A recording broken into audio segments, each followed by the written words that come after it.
So I've found over the years the easiest way to blend acrylic paint is to make sure that everything's prepped and ready to go before you start. Because if you're watching this, obviously you've realized that your drying time is the hardest part of dealing with acrylics. They dry so quickly. So first thing, obviously make sure there's no overhead fan or AC blowing on your canvas or your work area, as that's going to dry it out immediately. Second thing is you can never have enough wash brushes, at least the way I do it.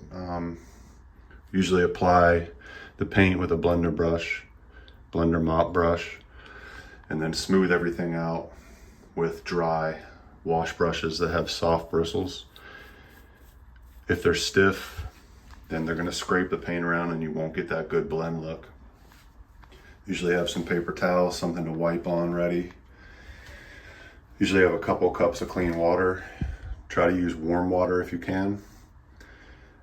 And then we're going to use a few different colors here and put them in these solo cups and have them all ready to go before we even start.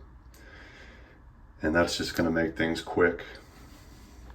And then another thing is when you're blending, once you start smoothing things out with those wash brushes, if your easel or wherever you're working on, your workspace has some masking tape down that you can stick your canvas to, then whenever you start really applying all those brush strokes, your canvas won't move. Because if it starts to slide around on you, then it's going to make things difficult and you could have a problem with that. So I usually always tape down my canvases and make sure that the canvas isn't inside the lip if you are using an easel, because then it'll catch on that lip and you won't be able to get that very bottom portion. So this might be a little issue, but it's okay, we'll cross that when we get there. But this is usually my setup before I start blending. I have everything out ready to go. And this will make it easier, especially if you're going to try to blend multiple colors like we're going to do here. All right, so let's get started. Whenever you're blending multiple colors like this and you need some extra time, if you add titanium white and coat the whole canvas with that, then you work your other colors into that white, it'll just make everything a little more wet and give you some more time to work. So it does lighten things up a little bit, but you'll see that it's not really anything you have to worry about. We're just going to use the primaries here, so we'll do a yellow to a blue, we'll get a green in the middle, and then a red down at the bottom, so that'll give us a purple. We'll have a multicolored blend there. So this is only an 8 by 10 inch canvas, so we probably don't need an acrylic drying retarder, but you can work some of that into your paint if you need a little extra time. I have a whole blending playlist. I'll put a link to how to blend on large canvas at the end of this video, and that'll show you how to do that if you're interested. I think that's a 4 foot by 3 foot, pretty big canvas, so that'll show you how to blend those out. But let's get started here. So I'm going to take the blender mop brush and the white. I'm going to dip the blender mop brush in the water.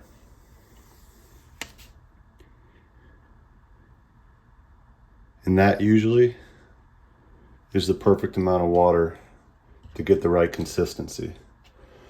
And that's the main key, is whenever you're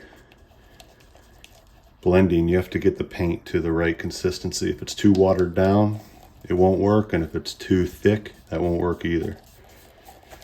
So I might need a little more water here.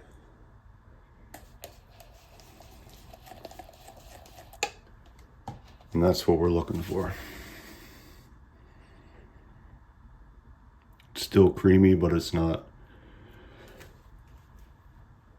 Let me get a little more water. You use more water than you would think, and I know there's a lot of concerns about breaking down the binding and peeling and chipping down the road, but I've never experienced that in 20 years, so.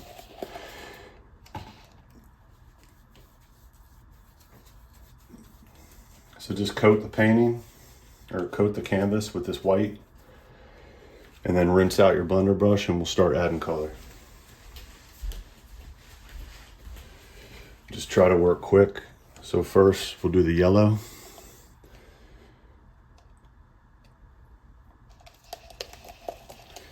Same thing. Creamy, somewhat watered down consistency like that. Let's just work that up here.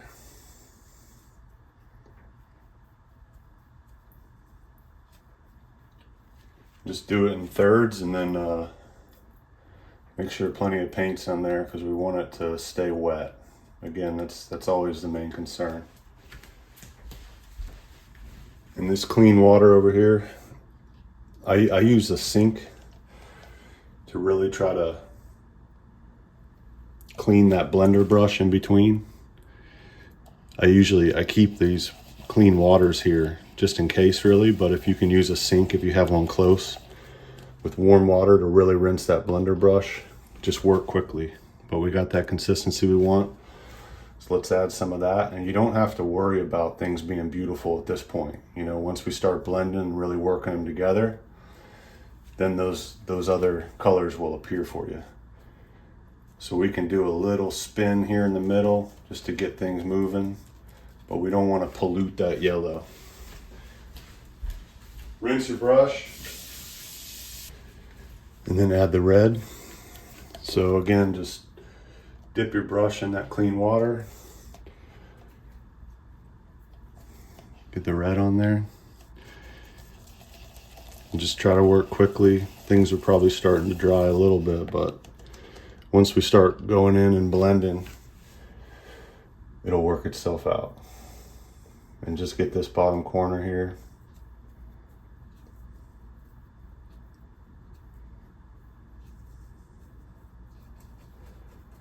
Get a little purple going. Okay, so now we're done with the blender brush. And now we want dry, soft bristled wash brushes. I'll put a link to where you can buy these for cheap, but you want a lot of them. We'll go through quite a few. So starting from the light color, bring that yellow in, right on that color change. Go in different directions, start with some X's, and then just go with that flow there. And at this point, we already want to get rid of this wash brush. So it's starting to clog with paint. I don't want to drag or move that color too much. I just want clean, and we'll do it again. So bring that yellow down into the blue. And that's enough. This yellow and blue, there's such a contrast between those two colors that it's going to pollute quickly. So get another clean wash brush. And this time really try to bring that yellow down.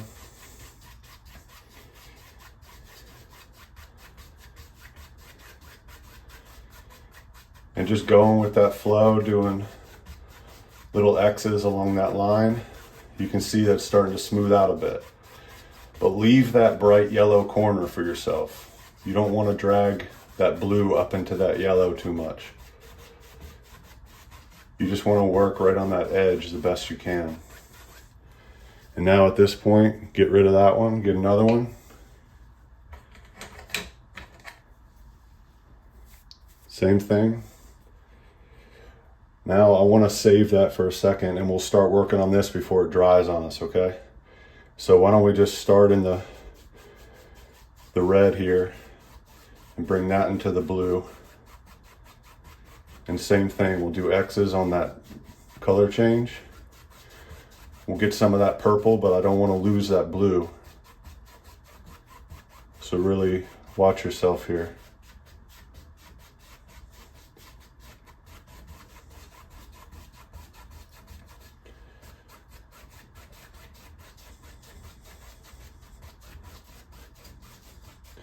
If you see a hair shed, just use the corner of the brush and move up or down and it'll stick to the brush. Pull that off and just smooth that out while everything's still wet.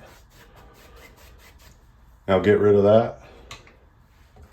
Got another wash brush. Now this blue, I want this band of blue to stay strong here without getting lost and everything. So really just work on spreading that out a little bit. See, this brush is really shedding. So I'm just gonna pull those out. You get some wash brushes are better than others, but just try to quickly work those out if you can. And let's reestablish this blue here. Bring that down into the red a bit.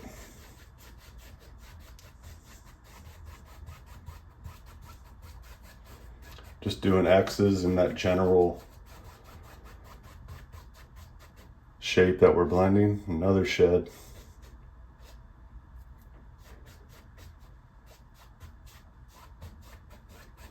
So that's starting to get nice now. So get another wash brush. And let's go back up here before that dries. And it's getting real close to drying on us now.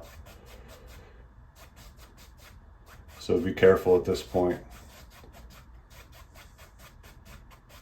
That might be all we can do with that yellow to green, but it looks good. Once it starts drying on you, it starts to get sticky, and those colors no longer go into each other the right way. You'll start to get streaking, and that's when you need to stop. When it starts getting sticky, just stop. And you've done the best you can do at this point. So here's another wash brush. We'll start in the blue, down into the red. See if we can get a little more purple out of it. Stay out of the green and yellow at this point. That's pretty much done. But this red was our last color, so it's still wet. We still got a few minutes. We can get a little more purple here maybe. See that? Starting to dry, you see that? That's not good. We might get away with it, but that's about it.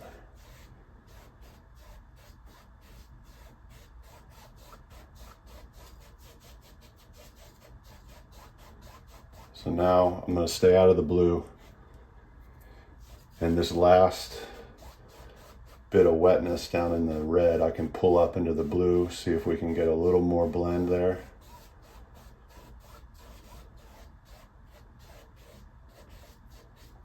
But it's almost done.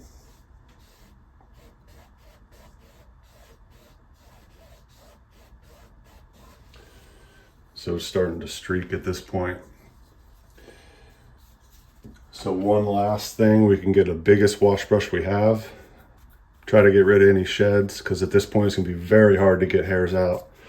And just go over this middle portion here. Any areas that don't look too well blended, and that'll smooth everything out. On the last final touch. Just a couple real light movements like that. Get one last one and do it up here. Only yellow down, don't go green to yellow. We want to keep that yellow corner. This will smooth out just any last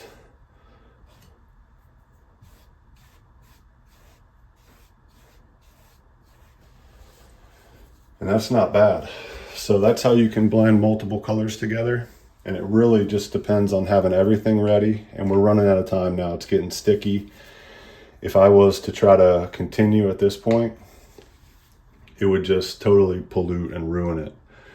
So having everything ready, using warm water, having your paints ready, having multiple dry wash brushes to do the blending and smoothing, applying that white undercoat to keep everything wet underneath really gives you some more time. Just making sure that your canvas is stuck to the easel so it's not shifting on you and wasting time. Just that's how you can blend acrylics without it drying on you. So hopefully this helps. And the applications for this, you know, it's a nice painting in itself. You could throw a frame on this and it looks great alone, but also just for making backgrounds. You can make any kind of background you could ever want. So thanks for watching. All the materials will be in the description, and then I'll put that large canvas blending video here in a second, and you can click that and take a peek if you're interested.